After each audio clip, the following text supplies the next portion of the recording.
Good morning, everyone. Just to reintroduce myself, my name is Timothy Rather, and I'm representing Mr. Fields. Now, one thing that the judge said to you yesterday, which I agree is not in dispute. Gabby Barrett died. She died tragically. 4-year-old, young life, she's dead. There's no argument about that. It's tragic. It's unfair. If you've ever lost a child, a niece, someone close to you so young, you know that pain. You know the pain that people feel when that happens. Now,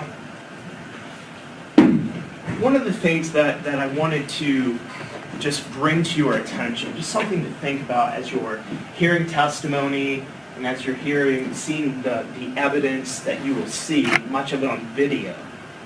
People react in situations in different ways. And I'm asking you to be open-minded to that fact, because many times much is made in criminal cases where someone didn't act upset enough. Someone acted too upset. They must have been faking that crying. They didn't cry enough. I just want you to keep that in mind and be open-minded about it. It's not the time to judge and say, well, he's just sitting there saying nothing. He must be guilty. He looks guilty. Because you promised you're going to consider the evidence. You're going to consider the testimony before you make a decision. So don't fall into that trap. You have one job here. That's to determine the truth. That's to determine what the hell happened that day. What happened over this time? Okay? And you're going to hear a theory from the prosecutor's office that both Ms. Diaz, Candice Diaz, who isn't here today, and Mr. Fields conspired, that they worked together, that they had this plan to ultimately produce the demise of Gabby Barrett. Now, remember, today you are looking at Brad Fields. He is the one here charged with these charges. True, there's a conspiracy charge, but today you are deciding whether he is guilty or not guilty. You are to determine whether he played a part. He caused it to happen. He helped Candice Diaz do these things. And we'll talk about some of the other things that we talked about in the vlog here yesterday. I think most people would agree that parenting is not easy. If you have children, parenting is not easy. Disciplining is not easy. Being a step-parent, not easy. Disciplining a stepchild, not easy. Being a live-in boyfriend with no relationship to that child at all, that's not easy either. What level of discipline are you comfortable with? What level of discipline are you allowed to participate in?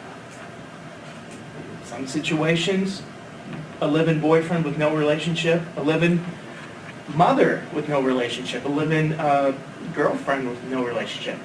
They're basically told you don't have the power to discipline. You don't have the authority to discipline my child.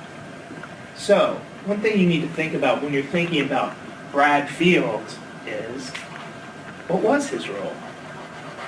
Was he actively disciplining? Was it all talk? Was he trying to stop her? Her being Candice Diaz? Did he just say nothing? Did he do nothing to stop it? And remember, one of the with the conspiracy charges and the aiding and abetting that was mentioned, even if Brad Fields knew something was going on, that something he felt was excessive, something he felt shouldn't be going on, even if he knew it was going on and didn't stop it, that does not make him guilty of those crimes. So, The conspiracy charge, of course, is a very important part of this, and that's what you have to consider. The aiding and abetting portion of it, additionally.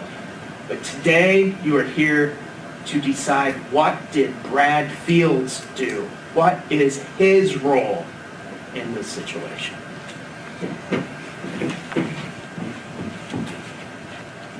Now, when you're considering that, again, you have to decide, did Brad Fields participate in this? Did Brad Fields go to such extremes that they're describing and perform those activities, help in those activities, assist in committing those activities? Or was he just merely there, watched it happen? Whether you agree that he should have done that, whether you would have done something different, doesn't matter. Did he participate in it? Is he part of it? That's what's important. That's what you need to consider. It is tragic what happened. Don't think we're immune to that. This is tragic. But that in and of itself does not make Brad Fields guilty of these crimes. So, all I'm asking is to do what you promised to do. Be fair. Be impartial. Listen to the evidence. Listen to the testimony. And make that determination for yourself. And we believe Candice Diaz did this. And that Brad Fields was merely there and unfortunately didn't stop it. So at the end of this, we will ask you, I will come back and ask you to find Brad Fields not guilty of each of these crimes.